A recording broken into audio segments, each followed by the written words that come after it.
저는 연애 참견이라는 프로그램을 자주 보는데요. 거기 이제 서장훈 씨가 출연을 합니다. 서장훈 씨는 저보다 나이가 좀 위고요. 그리고 결혼을 했었고 이혼도 했습니다. 근데 그런 서장훈 씨가 젊은이들이 연애하는 그런 상황들, 그리고 연애하면서 힘든 상황들을 이제 제3자 관점으로 보면서 아주 따끔한 충고를 하죠. 남자친구가 저만 사랑하는 줄 알았는데 양다리를 거쳤어요. 어머나 세상에, 그 남자를 후벼 팠더니 양다리가 아니라 쓰리다리였어요. 아주 못된 놈이에요. 그런데 그런 놈이요, 저한테 나 너밖에 없다, 너한테 돌아오겠다, 우리 다시 시작하자, 저 어떻게 해야 될까요? 뭐 예를 들면 이런 고민을 하면 서장훈 씨가 그게 뭔 의미가 있니? 이런 유행어를 날립니다. 이게 서장훈 씨의 유행어죠. 허재 선수의 유행어는 그것은 아니지라면, 서장훈 씨의 유행어는 그게 뭔 의미가 있니? 이런 유행어를 합니다. 어쩌면 서장훈 씨는 남녀가 사랑하고 그 연애하는 과정에서 또 싸우기도 하고 다시 화해하기도 하고 그러다가 반려자라고 생각하고 결혼도 하고 또 결혼 생활을 통해서 이혼까지 하게 된 그런 숱한 경험들을 통해서 젊은이들이 연인 문제에서 고민하는 부분에 대해서 뭔 의미가 있니? 라고 얘기하는 것처럼 미쓰리는 남녀의 문제는 아니지만 이 돈에 관해서 이 유동성과 지금 각국의 이런 그 부양책 이런 것들을 보면서 제 나름대로의 경험으로 그게 뭐가 의미가 있니? 이렇게 얘기하는 거죠. 자, 어쨌든 서장훈 씨는 냉정하게 참견을 하고 충고를 해주지만 그 프로그램에다가 사연을 보낸 정작 본인들은 궁서체입니다. 심각해요. 진지해요. 그것처럼 미쓰리는 지금 진행되고 있는 글로벌 유동성이라든가 이런 것들을 보면서 그게 뭔 의미가 있니? 라고 얘기하지만 정작 본인들은, 각국들은 궁서체죠. 진지합니다. 심각합니다. 자, 독일로 넘어가 보면요. 유로존의 가장, 독일, 아빠가 힘들어요. 아들내미 새끼는 집 나갈 생각을 하고 있죠. 그놈의 영국이라는 녀석은 집 나갈 생각을 하고 있는데 집에 있는 좋은 건 다 가지고 나갈 생각을 하고 있고, 지금 아빠는 경기가 안 좋아져가지고 언제 잘릴지도 모르고 실적도 별로 안 좋아져가지고 수입도 줄어들고 있는데, 철없는 이탈리아와 그리스 딸내미들은 아빠 눈쌍꺼 불수술 시켜줘, 아빠 보톡스 맞아야 돼, 아빠 브라질리언 왁싱, 이러고 있는 거죠. 자, 가장으로서 뭔가를 해야 됩니다. 자, 내가 당장 회사를 그만둘 수도 없고, 그래도 그동안 틈틈이, 재정 관리 잘 해놨고, 신용도 좋고, 그리고 취미가 뭐 커피 만드는 거여서 틈틈이 취미 생활로 바리스타 자격증도 땄고, 그러면 내가 일단 당장은 직장을 더 다녀야 되니까 투잡으로 직장을 다니고, 그리고 커피숍까지 같이 운영을 할까? 근데 커피숍을 운영하자니 자금이 들어가는데 이거 대출받아야겠다. 이런 포지션인 겁니다. 자, 분데스방크에서 원래 보고서가 나왔는데요. 3분기 독일의 산업 생산이 현저하게 위축될 것으로 예상하고 있다. 독일의 2분기 GDP는 전분기 대비 마이너스 0.1% 감소했고요. 3분기 GDP는 여전히 2분기에 이어서 마이너스가 될 가능성이 높다고 합니다. 8월달 독일의 경기 기대지수 마이너스 44.1로 2011년 11월 이후 가장 최저치. 6월달 독일 수출 전월 대비 0.1% 감소. 6월달 독일 산업생산 전월 대비 1.5% 감소했습니다. 독일인 가장인 독일이 가만히 있을 수가 없는 거예요. 뭔가를 해야 돼요. 뭔가를 뭘 해야 됩니까? 돈을 벌어야 되죠. 돈을 벌기 위해서 지금 돈이 필요합니다. 그래서 독일 재무장관이 자, 경제 위기 상황 시 500억 유로를 추가 지출할 수 있다라고 했습니다. 독일은 그래도 그 가장이 좀 똑부러지고 좀 지혜로워서 그동안 돈 벌어서 열심히 뭐 집안도 이렇게 유지했지만 주택담보대출 같은 거 연체 없이 잘 갚고 뭐 그러다 보니 독일은 2018년까지 5년 연속 재정 흑자를 기록했습니다. 그러니까 그 아빠가 열심히 직장 생활한 거예요. 예, 실적도 잘 만들어놨고 그리고 빚도 잘 갚는 바람에 신용도도 높아서 2008년도 금융위기 그 당시 독일 정부의 부채가 83%, 유럽연합의 공고상보다 높았던 83%까지 올라갔었었는데 그동안 독일이 열심히 돈 벌어서 재정 적자 줄이는 바람에 지금 현재 독일은 독일 정부 부채가 60% 이하라고 합니다.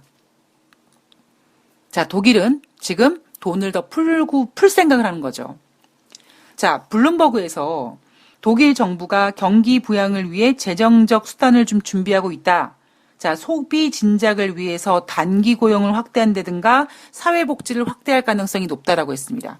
자, 여러분 이런 얘기 들으면 기대감이 나겠습니까? 안 나겠습니까? 당연히 나죠. 자, 중국으로 넘어갑니다. 중국은 지난 3월 달부터 2조 1,500억 위안, 약 360조 원 규모의 인프라 투자. 이미 중국은 겁나게 돈을 풀고 있어요, 지금. 그리고 2조 위안 규모의 감세 정책도 진행하고 있고요. 그리고 지방채 발행도 열심히 하고 있습니다. 중국은 올 3월 달부터 그렇게 하고 있어요. 그러니까 중국은 어찌 보면 경기 침체를 대비하기보다는 미국과 무역 분쟁에서 버티기를 하는데 그 버티기 위한 어떠한 힘이 필요했던 거죠. 자, 이번에 인민은행은 17일 날 대출 우대금리 개혁안을 발표합니다. 대출 우대금리가 뭐냐면 신용도 1등, 1급인 사람 여러분들 은행 가면 아이고 신용등급이 1등급이시네요. 어머 되게 우량하시네요. 아 그래요? 저 우량이에요. 근데 그러면은 혹시 조금 더 금리를 조금 더 인하해 주실 수 없나요? 라고 얘기하면 은행 창구 직원이 조용히 손을 잡고 지점장님한테 가죠. 지점장님한테 저 이 고객님 초우량 고객인데 이번에 추가 대출을 받으시려고 하는데 금리를 조금 더 인하해달라고 하시는데 그럼 지점장님이 처음에 안 됩니다. 이미 뭐 다 그 초우량 등급에 맞는 신용 등급에 맞춰서 금리를 제공해드리고 있습니다. 그러면 이 고객이 이런 거죠. 그래요? 저쪽 은행에서는 나 초우량 고객이라고 금리 더 인하해준다고 얘기하는데 그럼 지점장님이 그래요? 가만히 계셔 보십시오. 그래서 본사랑 통화해가지고 초우량 고객이니까 조금 더 인하해드리겠습니다. 라고 하죠. 네. 제가 지금 뭐 하고 있냐고요? 대한민국 금융회사가 이렇다고요. 여러분들이 초우량 등급이 아니셔서 이러지 못하시는 거죠. 증권사도 마찬가지입니다. 예. 자, 증권사도 뭐 신용 계좌 틀 때 증권사에서 이렇게 돈 빌리잖아요. 그거 초우량 고객이면 본사한테 얘기하면 그거 이자 합의가 가능하단 말이에요. 여러분들이 그런 고객이 안 되셔보셔서 모르는 거예요. 자, 어쨌든 중국은 이렇게 초우량 고객들에게 제공하는 금리를 인하한다고 합니다. 자, 초우량 고객 금리를 인하하면 어찌 보면 낙수 효과식으로 다른 금리들도 조금씩 인하할 수 있기 때문에 이 대출 우대 금리를 하향 조정함으로써 중국은 기준금리 인하 효과를 누리는 거죠. 대놓고 기준금리를 인민은행에서 인하하고 이런 정책보다는 요렇게 약간 꼼수식으로 조금 다른 것들을 변동해서 낙수 효과 같은 거를 일으켜서 금리 인하 효과를 내게 만드는 겁니다. 자, 중국이 이렇게 돈을 풀고 있습니다. 지금 홍콩 시위, 범죄인 인도 법안 반대 시위 때문에 이놈의 시위 때문에 지금 홍콩 경제까지 지금 위협받고 있다. 올해 홍콩의 경제 성장률 기존의 2에서 3%까지 성장할 수 있을 거라고 했는데 이놈의 홍콩 시위 때문에 올해 홍콩은 제로 성장을 기록할 거다. 이런 우려감이 나왔습니다. 자, 홍콩 가만히 있지 않겠죠? 지난 16일 날 191억 홍콩 달러, 약 2조 9,600억 원에 달하는 규모의 경기 부양책을 내놨습니다. 세금 감면해주고 있고요. 취업, 교통, 교육 등 이런 것들에 투자합니다. 자, 태국은요. 17일 날 3,160억 바트, 약 12조 4천억 원을 시장에 투입합니다. 농민, 저소득층과 같은 고령 인구 지원 계획을 발표했고요. 국내 관광 활성화를 위해서 1,000만 명에게 1,000바트, 약 4만 원 정도의 지원금을 제공하기로 합니다. 자, 독일, 중국, 홍콩, 태국 같죠? 자, 5번째로 브라질로 갑니다. 근로자 퇴직금 재원은 근속 연수 보장 기금에서 최대 35%에 달하는 금액을 뽑아서 유동성을 공급합니다. 자, 어디다 쓰느냐? 기업가, 개인 소득 세율 이런 것들을 대폭 인하하는 방안에 사용합니다. 자, 6번째, 멕시코로 넘어갑니다. 인프라 투자와 민간 소비 활성화를 위한 250억 달러, 약 29조 원 규모의 경기 부양책을 발표합니다. 자, 7번째, 아르헨티나로 넘어갑니다. 자, 아르헨티나 같은 경우에는요, 지난번 대통령 선거, 예비선거에서 기존 대통령이 연임을 하기 어려워졌어요. 자, 그러자 대통령이 뭔가 민심을 얻기 위해서 긴급 부양책을 쓸 수밖에 없죠. 그래서 현재 대통령이 또 대통령 못할까봐 불안한 마음에 근로자 소득세 비과세 한도를 20% 인상하고, 그 다음에 최저임금도 인상하고, 공무원과 군인들에게 보너스를 지급합니다. 그리고 8번째, 유럽으로 넘어갑니다. 22에서 9월 달에 FOMC와 마찬가지로 통화정책회의가 열리는데요. 22에서, 그러니까 유로존은 7월 달 인플레이션이 연간 기준으로 1.0%를 기록했습니다. 지난 6월 달에는요, 연간 기준으로 1.3%를 기록했는데 6월 달보다 지금 0.3% 부진해졌어요. 작년 7월 달에는 2.2%였는데 지금 작년 7월 달보다 1.2%가 부진하게 나왔습니다. 올해 유로존의 인플레이션 목표치 2% 목표 실패할 가능성 높죠. 자, 그러자 ECB에서 9월 달 회의에서 대규모 경기 부양책이 나올 것이다. 지금 현재 시장에서는 0.1% 수준의 금리 인하를 예상하고 있지만 이거보다 더 큰 금리 인하가 진행될 가능성이 높고, 자산 매입 프로그램, 은행권 장기 대출 조건을 완화해서 월스트리트 저널에 따르면 ECB가 다음 달에 우리가 생각했던 것보다 더 큰, 거의 바주카 폭격의 큰 부양책을 쏠 준비가 되어 있다라고 했습니다. 자, 여러분이라면 기대감이 생기겠어요? 안 생기겠어요? 근데 미쓰리는 다 의미 없는 기대감이라니까요. 자, 9번째, 미국입니다. 자, 미국은요, 전일만 하더라도 레리 커들로 국가경제위원장이 미국 경제가 좋다, 미국 소비가 탄탄하다 이렇게 얘기했습니다. 시티그룹, 뱅크 오브 아메리카 이런 은행들 CEO가 트럼프 대통령한테 미국 경기가 여전히 좋지만 미국과 중국이 무역 합의를 하면 더 좋아질 거다, 이런 정신 나간 소리를 해댔습니다. 자, 그러나 그렇게 얘기한 거와는 달리 트럼프 대통령이 얘기하는 것들, 와, 트럼프 대통령 중국과 무역 협상에서 저렇게까지 양보해? 라고 할 정도로 지금 미국 지도부들은 경기 침체를 걱정하고 있고, 아무리 입으로는 미국 소비가 탄탄하네 어쩌네 하지만 레리 커들로 국가경제위원장이 지난번 중간선거 당시 도널드 트럼프 대통령이 제시했던 중산층에 대한 10% 감세한 카드 만지작거리고 있다라고 얘기합니다. 이거 의미 없어요. 왜냐? 시장은 마치 지금 야동 중독증에 걸린 사람들처럼 더 세고 더 강한 거를 내놔야 되기 때문에 이미 지금 중산층에 대한 10% 감세는 지난번 중간선거 때 나왔던 거기 때문에 의미가 없습니다. 예. 더 큰 거, 더 센 거, 더 긴 거, 이거 아니면 지금 안 먹혀요. 자, 23일 날 잭슨홀 미팅이 있습니다. 잭슨홀 미팅은 굉장히 의미 있는 회의예요. 여기서 양적 완화를 언급한 경우가 있기 때문에 혹시 이번 잭슨홀 미팅에서도 제롬 파월 연준 의장이 점점점. 자, 트럼프가 압박합니다. 19일 날 일부 양적 완화와 함께, 자, 양적 완화는 뭐냐? 금리 인하와는 다르게 채권을, 시장에 있는 채권들을 연준에서 사들이고 그 채권을 사면서 지출하는 그 돈으로 유동성을 푸는 거죠. 그 일부 양적 완화와 함께 기준금리가 꽤 단기간에 최소한 1% 인하되어야만 한다라고 연준을 압박하고 있습니다. 거기에다가 싸잡아서 민주당까지 압박하고 있어요. 민주당까지 욕하고 있어요. 민주당은 내년 대선을 목적으로 경제가 나빠지도록 하기 위한 시도를 하고 있다라고 얘기하고 있습니다. 자, 월스트리트 저널은요. 파월 의장은 경기 둔화와 성난 트럼프 대통령 사이에서 지금 낀 상황이다. 재임 기간 중 가장 위험한 국면을 맞이하고 있다.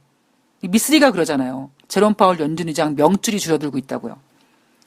자, 미국에서 지금 지난번 중간선거에 나왔던 중산층에 대한 10% 감세 카드가 만작거리고 있고, 연준을 압박해서 금리 인하를 하려고 하고 있고, 거기에다가 100년짜리 국채 발행을 검토하고 있다고 합니다.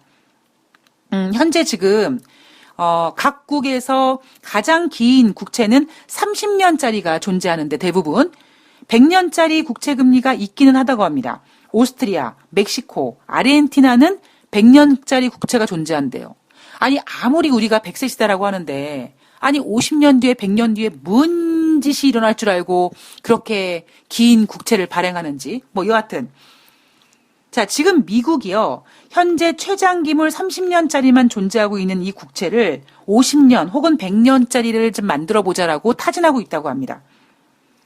자, 경기 침체가 걱정되고 있고 경기 침체가 될 거니까 안전자산 선호 현상이 부각되면서 금값이 올라오고 달러가 오르고 미국 국채가 오르죠. 자, 미국 국채가 오르니까 금리가 인하합니다. 제가 지난번에 금리 역전에 대한 이야기를 해드렸는데, 이 굉장히 복잡한 게요.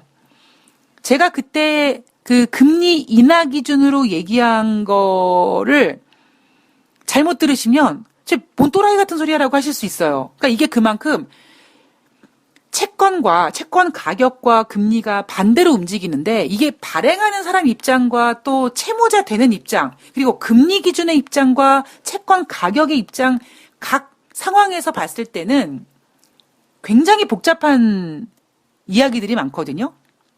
제가 지난번에는 금리 기준으로 말씀드렸던 이유가 어차피 미국의 국채의 수요가 증가되면, 즉 미국의 국채를 사려고 하는 사람들이 많아지면 국채 가격이 올라갈 거고, 국채 가격이 올라가면 가격과 금리는 반대로 움직이니까 그러면 금리는 떨어지는 게 아니냐, 그래서 10년물 금리가 떨어졌다, 뭐 이런 거는 너무나 일반적인 거고, 그건 뭐 당연한 거고, 저는 조금 다른 관점에서 보기 위해서 이제 어떤 이자를 부담하는 관점에서, 그래서 금리를 기준으로 말씀을 드렸었죠.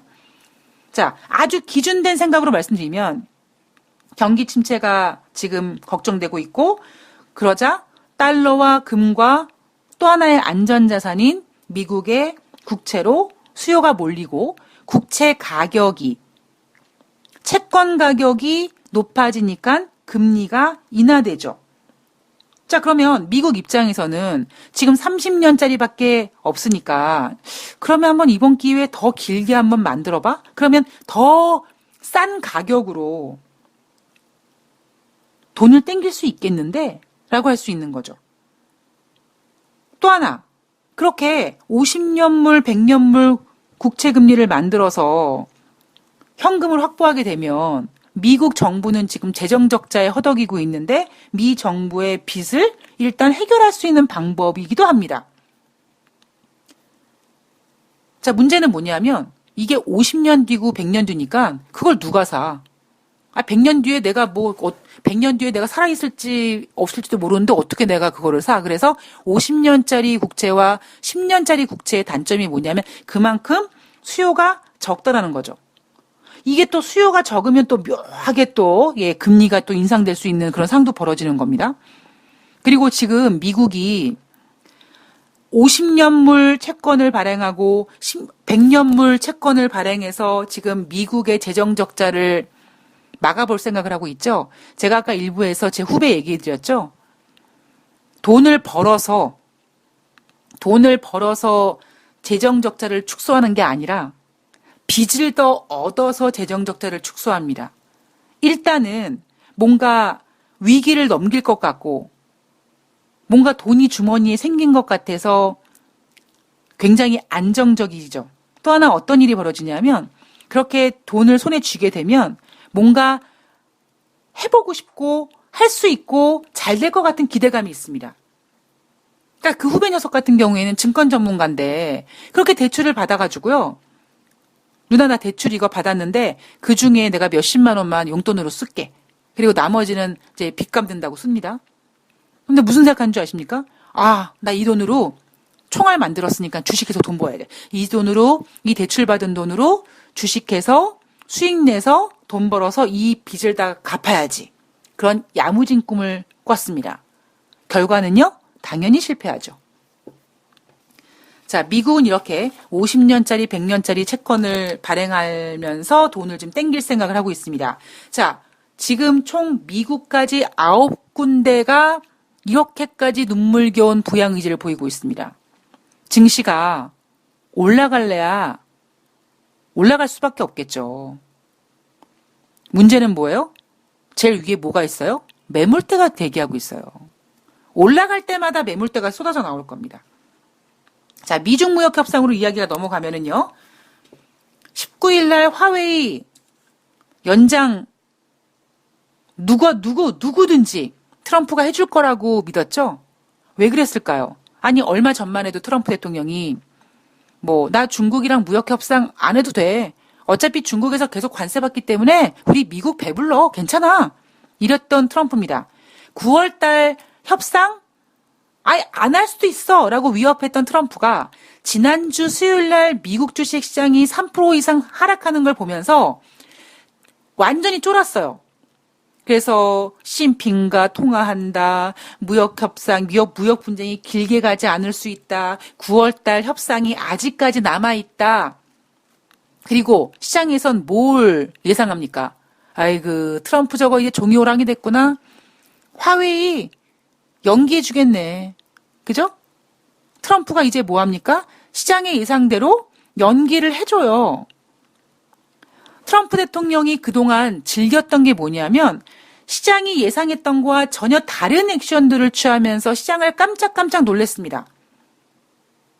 그런데 지난번에 연준을 압박하기 위해서 중국을 공격해서 증시를 하락시켰고 어떤 그러한 패턴이 어느 순간부터 시장에서 이제 읽기 시작하면서 앞으로 트럼프 대통령의 행동은 다 읽히는 거예요. 그 누구도 화웨이 이거 19일 날 미국 기업들과 거래하는 거 이제 유효기간 마감되는데 이거 연장해주지 않을 거라고 생각한 사람이 아무도 없어요. 왜일까요? 만약에 트럼프가 예상을 깨고 화웨이 너 연장 안 해줄 거야 라고 해버리면 당장 증시가 추락할 거거든요.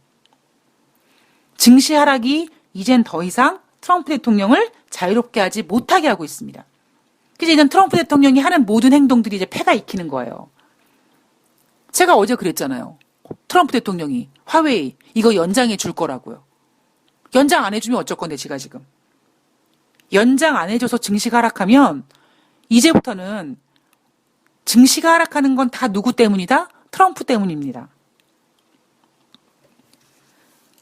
90일 추가 허용해줍니다. 미국 상무장관이 공식적으로 발표했고요. 화웨이는 기존 통신 네트워크를 유지하는 능력을 계속 보유하게 됐고요. 자사 단말기의 소프트웨어 업데이트 제공 가능하게 했고요. 기존 고객들에게 서비스 제공 가능하게 했습니다. 여러분 이거보다 더 무서운 게 뭔지 아세요?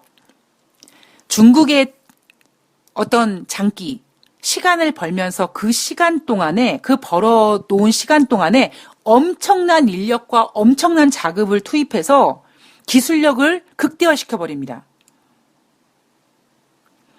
지난번 G20 정상회담 아르헨티나에서 시진핑 주석이 미국 콩 10,000톤 사주기로 하고 어떤 약품 같은 거 중국이 미국으로 밀수입 안 되게 막아준다고 얘기하고 작년 G20 정상회담 아르헨티나 편에선 중국이 꽤 많이 미국한테 양보하는 것처럼 보였죠. 그러면서 시진핑이 뭘 얻어냈습니까? 90일이라는 휴전을 얻어냈거든요. 그 90일 동안 중국은 막대한 돈을 풀고 엄청난 인력을 가지고 특히 화웨이 같은 경우에는 90일이 결코 작은 기간이 아니에요. 아니 만리장성도 쌓는 애들이 뭔 못하겠습니까? 그래서 단지 화웨이가 미국 기업들과 90일 동안 거래할 수 있게 해준다라는 그 거래가 의미가 있는 게 아니라 중국, 특히 화웨이는 그 90일 동안 기술력과 어떤 시장 마켓쉐어 이런 것들을 엄청나게 확대시킬 겁니다. 미국이 못 따라가는 부분이 바로 그런 거예요. 특히 물론 중국이 미국보다 인구도 많지만 어찌 보면 미국은 자유주의 국가다 보니까 그런 응집력이 떨어집니다. 그러나 사회주의 국가인 중국은 공산당이 뭐 하자 그러면 그냥 하는 거예요. 아마 걔네들은 마음 먹으면 정말 하루 만에 피라미드 같은 것도 그냥 하루 만에 쌓을 겁니다. 그게 바로 중국이 시간을 벌면서 그 시간 안에서 뭔가 판을 바꾸는 가장 무서운 저력이라고 전 보고 있거든요. 그래서 단순히 이번 화웨이 연장은 기존 통신 네트워크를 유지하게 한다든가 뭐 고객들에게 서비스를 제공한다 이게 아니라 화웨이가 미국 기업들과 거래하면서 엄청난 영향력을 이제 만들어 갈 겁니다. 물론 미국이 가만히 있진 않았어요. 화웨이를 거래하는 거래 어떤 면허는 연장이 됐지만 화웨이 계열사 46곳을 추가로 블랙리스트 명단에 올렸습니다. 지난 5월 달에 화웨이도 올리고 계열사 68개를 거래 제한 명단에 올렸는데 이번에 추가적으로 46곳을 올렸습니다. 중국 입장에서는요. 다 의미 없습니다. 예. 자, 레리 코들로 국가경제위원장이 미국과 중국 대표가 10일 안에 전화통화할 예정이다. 실질적인 협상 재개가 이루어진다면 중국이 미국으로 와서 협상을 계속하기 위해 미국 대표를 만날 수 있다. 여러분 이 문장 들으면 어떤 느낌 드십니까? 그래, 중국이 협상하고 싶어서 미국으로 올 거야. 마치 중국이 똥줄 타는 것처럼 들리시죠? 천만의 말씀입니다. 왜냐? 지난번에 최근 들어서 무역협상 어디서 했습니까? 상하이에서 했거든요. 또 한 번은 미국에서 해야죠. 그러니까 이 레리 코들로가 얘기했던 것처럼 마치 중국이 몸살나서 미국한테 협상해줘요 이러고 다리 바지가랭이를 붙잡기 위해서 몸이 달아서 움직이는 게 아니라 그냥 상하이 다음에 이제 워싱턴에서 하기로 한 거예요. 이 레리 코들로가 돈다방 미스를 들었나 봅니다. 제가 그러죠. 세상에서 가장 강한 사람은 누구를 찾아갈 필요가 없는 사람이라고요. 그러니 지금 중국이 미국을 가겠다. 마치 중국이 강한 미국을 찾아간다라는 의미로 들리는 거죠. 그렇게 따지면. 그러나 의미 없는 발언이라는 겁니다. 자, 트럼프 대통령은 홍콩 반대 시위 무력 탄압이 벌어질 경우 무역 협상에 부정적이다. 자, 트럼프 대통령이 중국에 대해서 압박 수위를 높였다. 개풀 뜯어먹는 소리입니다. 자, 그러면서도 이렇게 얘기합니다. 나는 시진핑의 재능을 확신한다. 기자가 시석이랑 통화했습니까? 거기에 대한 답변을 하지 않았어요. 자, 트럼프는 지금 무역협상이 이렇게 자기가 생각했던 대로 되지 않다 보니까 홍콩 그 시위를 가지고 무역협상의 재료로 사용하려고 합니다. 중국이 휩쓸리지 않아요. 지난번 18일 날 대대적으로 홍콩에서 시위가 있었습니다만 그들이 자체적으로 평화 시위를 했고 그러다 보니 중국 군인들이 투입될 이유가 없었습니다. 그리고 시진핑은 군대를 투입하지 않을 가능성이 높습니다. 왜냐하면 이미 상대 쪽에서 홍콩 시위 쪽에서 평화 시위를 했으니까 저쪽에서 평화 시위를 하는데 굳이 여기서 장갑차 가지고 갈 필요는 없거든요. 그런데 시진핑 입장에서는 트럼프 대통령 저 새끼가 지가 뭔데 자꾸 홍콩 가지고 찝쩍거리고 뭐 나한테 홍콩을 가라 마라 뭐 내 재능을 믿는다 왜 저렇게 헛소리를 하지? 그러면서 중국이 내놓은 카드가 뭐냐면 홍콩을 키우지 않고 광둥성 선전을 키우겠다라고 발표합니다. 광둥성 선전의 금융 기능을 강화하겠다. 자, 중국 특색 사회주의 선행 시범구 가이드라인을 발표했는데요. 2025년까지 홍콩이 아니라 선전을 경쟁력과 질적 발전 면에서 세계 선두권 도시로 만들 거고 2035년까지 종합적인 경쟁력에서 세계를 리드하는 도시를 만들 거고 2050년까지 선전을 글로벌 벤치마크 도시로 발전시킬 거라는 가이드라인을 제시합니다. 그거 뭐예요? 어이 홍콩, 우리가 니네 좀 키워줬더니 니네가 배불러가지고 이제 개기는구나. 니네 말고 우리 다른 도시 키울 데 많아. 어디 니네 한번 우리가 이렇게 니네 밀어줘가지고 니네가 홍콩이라는 도시가 이렇게 성장했는데 한번 보자 라고 하는 거죠. 그러면서 상대적으로 홍콩 근처에 있는 선전을 키울 전략을 세웁니다. 자, 어떻게 선전을 키우느냐? 투자와 인수합병 장벽을 낮춰주고요. 의료 체계와 직업 훈련을 개선하고요. 5G 통신망을 선전 도시에다가 구축시키고요. 그리고 선전에서 일하는 홍콩과 마카오 주민들에게 시민 대우를 부여한다고 합니다. 그 얘기는 뭐예요? 야, 홍콩 가서 일하지 말고 선전 가서 일해. 이거 아니에요. 자, 영국으로 넘어가면 테레사 메이가 유럽연합을 탈퇴해도 2년 동안 이동의 자유를 보장하기로 했었는데 보리스 총리가 이 정책을 전격적으로 폐지합니다. 따라서 영국에 들어오는 사람들에 대해 한층 엄격한 범죄 전력 조회 등 절차를 마련하는 거죠. 결국 그 얘기는 뭡니까? 비자 발급받아야 되는 거예요. 10월 31일 영국에 거주하는 유럽연합 회원국 국민들은 따로 대사관에 가서 비자를 발급받아야 되는 겁니다. 이 얘기는 뭐예요? 보리스 총리는 무조건 죽었다 깨어나도 내 목에 칼이 들어와도 나는 10월 31일 날 브렉시트를 할 거라는 겁니다. 자, 프랑스가 지금 7월 달에 프랑스 정부가 디지털세를 통과시켰습니다. 연간 매출액이 7억 5천만 유로 이상 되는 기업들 중에 그중에서 2,500만 유로가 프랑스에서 생기는 IT 기업들, 그 기업들에게 매출액의 3%를 프랑스에다가 내라. 이게 바로 디지털세죠. 자, 만약에 프랑스가 1월 달부터 이 디지털세를 소급하면 연간 5억 유로의 세금을 추징할 수 있다고 합니다. 여기에 해당되는 기업들이 대부분 미국의 공룡 기업들이죠. 그중에 아마존이 보복을 합니다. 어떻게 보복을 하느냐? 프랑스의 판매자들에게 수수료를 물리는데 그거를 3%로 인상하는 거죠. 뭐 예를 들면 이런 겁니다. 우리나라 11번가라는 그런 어떤 쇼핑몰이 있다면 그 11번가에서 만약에 11번가가 아마존이라면 프랑스가 그 11번가에서 어떤 물건을 판다. 이거 팔게 해주세요라고 했을 때 그 11번가에서 그 프랑스 기업들한테 너 수수료 내. 근데 그 수수료를 3% 인상함으로써 아마존이 프랑스에다가 내야 되는 세금을 그 아마존을 이용하는 프랑스 기업에게 제시하는 거죠. 자, 최근 프랑스의 중소규모 제3자 판매업자 수천 곳들에게 10월부터 3% 수수료 인상하기로 아마존이 결정을 했다고 합니다. 자, 그리고 아르헨티나. 지난주에 사실 아르헨티나 굉장히 힘들었었는데요. 10월 27일 아르헨티나 대통령 선거가 있습니다.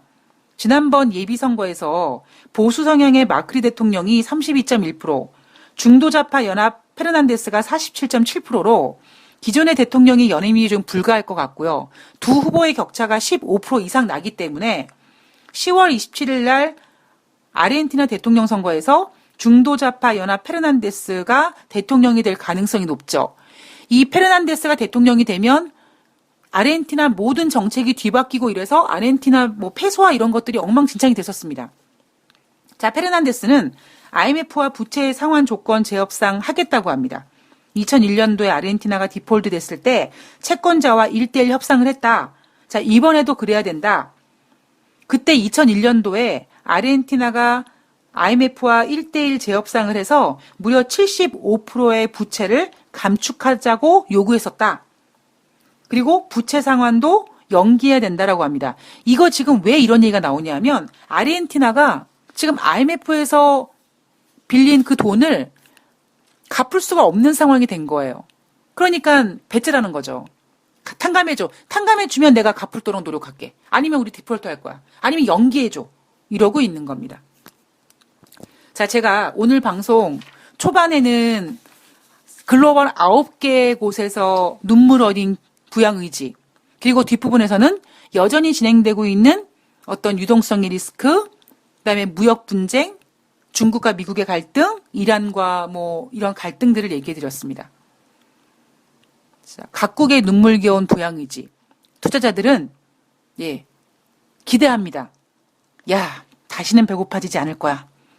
잘 될 거야. 다시 주가가 올라갈 거야. 그리고 그거를 전문가들이 부추길 겁니다. 그러나 미쓰리는 8월 달에 어차피 8월 달에 증시가 나쁘지 않을 거라고 했잖아요.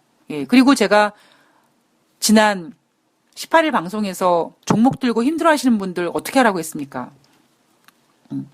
지금은 여러분, 단타는 칠지 모르겠습니다만, 한 주 동안이든 뭐 이렇게 흐름을 봐가지고 파도를 잘 타서 치고 빠지고 하는 매매는 할지언정, 지금은 여러분, 우량주 같은 거 매수할 타이밍이 아닙니다. 오히려 저는 매도할 때라고 보고 있습니다. 자, 돈다방 미쓰리 오늘 준비한 내용 여기까지고요. 저는 8월 21일 수요일 화요일 날 뉴욕 증시를 가지고 찾아뵙도록 하겠습니다. 각국의 눈물겨운 부양 의지 즐기세요. 즐기지만 늘 말씀드리지만 즐기시되 멘탈은 놓지 마시고 영혼은 팔지 마시기 바랍니다. 자, 저는 내일 뵙겠습니다. 고맙습니다.